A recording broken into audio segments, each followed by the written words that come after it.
Hidup mahasiswa. Hidup mahasiswa Lanjaya. Hidup mahasiswa Papua. Melongo amukani poi moi tabea mupo waningkap waniambe koya kao kosa nare nayakla narubi nengam kinaonak wah komprehensi pers himpunan pelayar dan mahasiswa Lanjaya Itmalani se-Jawa dan Bali tahun 2024. Kami mahasiswa Kabupaten Lanjaya di Kota Studi Jakarta. Kami mendapatkan ujaran rasis yang bertulis, "Woi, jangan buang sampah di sini, monyet." Pada 29 Mei 2024 pukul 19.00 di depan kontrakan Lanjaya, itu masuk pada penghuni kontrakan tidak pernah membuang sampah dan melakukan kekacauan di lingkungan sekitar, sehingga kami merasa murni hal ini adalah rasis. Dan setelah diperiksa, pelakunya adalah salah satu warga setempat. Ia mudah mengakui kesalahan dan membuat surat pernyataan. Namun kami masih mencurigai ada pihak lain yang melakukan dengan melihat keterangan yang belum konkret dari pelaku tersebut. Kami mahasiswa Papua menyadari bahwa rasisme di Indonesia pada umumnya masih kental, tersistematis, dan terstruktur.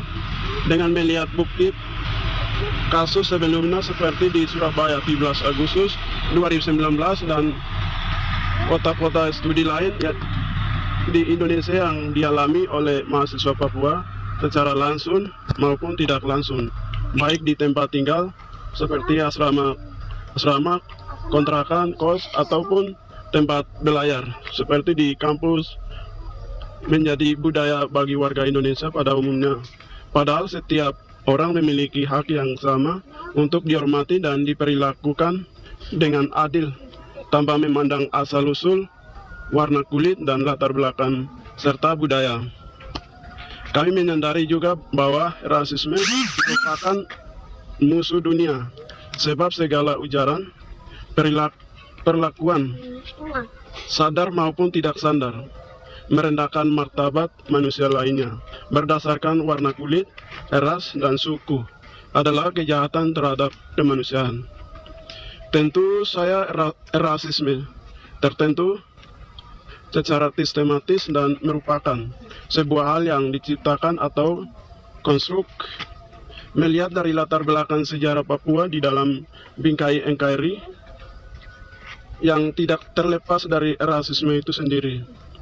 Misalnya semenjak Manifesto Politik Bangsa Papua 1 Desember 1961 yang menurut Soekarno, Presiden pertama Indonesia, merupakan negara boneka bentuk Belanda. Perkataan tersebut menurut kami adalah awal mula rasisme Indonesia terhadap bangsa Papua. Dan juga seperti judul buku almarhum Bapak Philip Karma, seakan kitoran setengah binatang. Rasialisme Indonesia di tanah Papua dengan jelas menjelaskan bagaimana perilaku aparat negara terhadap orang Papua yang melawan ketidakadilan. Rasisme yang dilakukan negara secara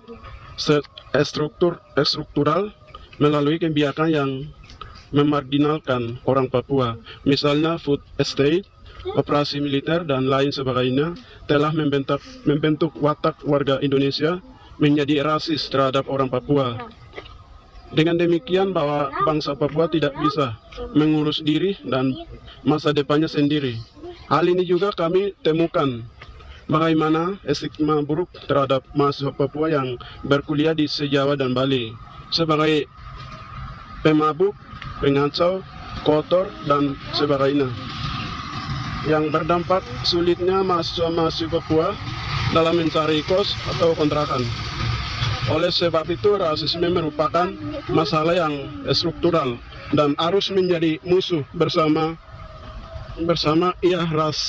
rasisme harus menjadi musuh orang Papua, orang Jawa, orang Sumatera. Dengan melihat kasus-kasus tersebut, kami mahasiswa Papua dan warga Papua pada umumnya merasa telah direndahkan harkat dan martabat kami. Dengan demikian berikut pernyataan sikap kami. 1. Negara Indonesia dan para penyelenggara serta warga Indonesia stop rasis kepada orang Papua. Stop! 2. Adili pelaku-pelaku rasis sesuai dengan hukum yang ada. Adil! 3. Berikan keadilan yang adil-adilnya bagi mahasiswa Papua hendak melakukan studi di kota-kota besar di seluruh Indonesia sesuai dengan sila kelima. Berikan! 4. Pihak keamanan berhenti memata-matai dan mengganggu aktivitas mahasiswa Papua tanpa sebab di seluruh kota studi di Indonesia. Berhenti! 5. Berikan hak politik yang seluas-luasnya, yaitu menentukan nasibnya sendiri sebagai solusi yang demokratis untuk mengakhiri rasisme terhadap orang Papua. Mereka!